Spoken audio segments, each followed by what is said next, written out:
Hey everybody, what's up? Welcome back. If you're new here, I'm Liz, and today we're going to be discussing the death and disappearance of Karen Kaye Knippers. She is another victim that has been linked to the RedHead Murders. If you are new here, I've been covering the RedHead Murders for the last week and a half or so. I did take kind of a break between cases, but I am back, and I hope you guys just keep sticking around. If you like this content, if you like the other content on my channel, don't forget to turn your bell notification on to all and subscribe.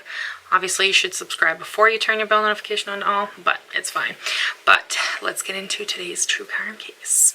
So, on May 25th, 1981, a body was discovered, and it would be recovered from a low water crossing area on the highway near Dixon, Missouri. This body was found clothed, but didn't have any shoes. And her clothes looked like, or appeared that they were hurriedly put on. So it was like somebody else put her clothes back on. Now the clothes she wore was a dark blue long sleeve blouse with white pinstriping that had the brand Try One on it. She was wearing blue jeans with the brand In Gear on the label. She was also wearing blue style bikini underwear that were kind of bunched up, and she also had a bra on that either had the name Jubal or Julie written on it with magic marker, and this was a white bra.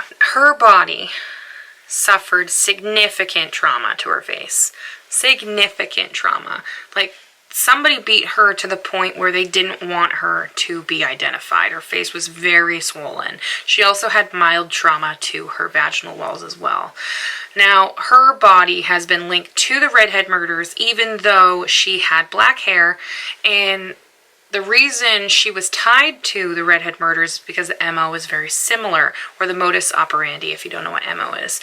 MO would be her body is found off the side of a highway or an interstate, and most of the time, cause of death is strangulation, if it can be determined. Most of these, their cause of death cannot be determined, or it'd be homicide via foul play. So during her autopsy, it was determined that she was about 30 years old of age and that she was either a white Native American or Hispanic. Very wide spectrum with that, I know. But mortician or whoever does the autopsy, they have to determine significant features about them. So they also noticed that she was very well nourished and she had extensive dental work done. Now, also based on the clothes she wore, she was very well dressed and she was very well coordinated as well.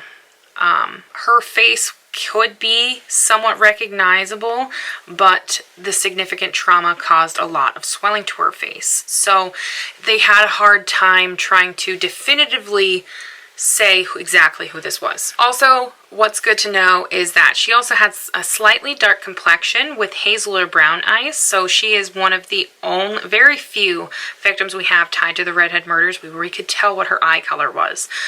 She also had very high cheekbones, and she had very long black hair. Initially, she was named the Pulaski Jane Doe for about 40 years, and this is not to be confused with the other Pulaski Jane Doe that is connected to this case as well, which we will be discussing in a future video after you see this. Now, they were unsure of where she was exactly murdered, but they can't rule out where she was found. Also, where she was found was known to younger people as a frequent party area, so they kind of thought that maybe she was partying with a younger group and somehow foul play kind of got involved, but we don't know for sure.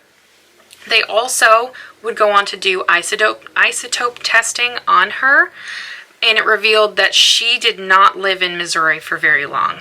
It was maybe a couple of years, but she spent most of her life in the southeastern region of the United States. In 2015, they exhumed this Pulaski Jane Doe, and they went on to do an extraction for mitochondrial DNA and STR DNA with the help of the University of North Texas Forensic Science Department, which I have mentioned this specific department in multiple videos before.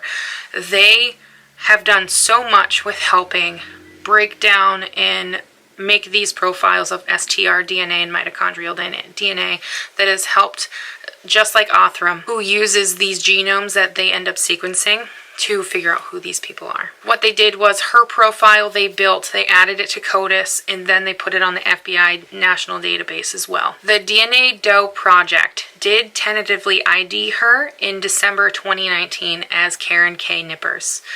And when Knippers disappeared, she was about 33 years old. Legally, they confirmed that this Pulaski Jane Doe was Karen Kaye Knippers on the 25th of May of 2021. Karen Kaye Knippers was born in Florida on the 5th of December of 1948, and she had been married in her lifetime to her husband, Harold Clayton Sturgill. They were married in 1973. Her body, of unfortunate circumstances, she went missing and she was found on the 25th of May of 1981. I'm very happy that this Pulaski Jane Doe got her name back, but we do still have another Pulaski Jane Doe that does not have her name. So that, my friends, is Karen Kaye Knippers. I hope you guys enjoyed, and I'll see you guys in another one.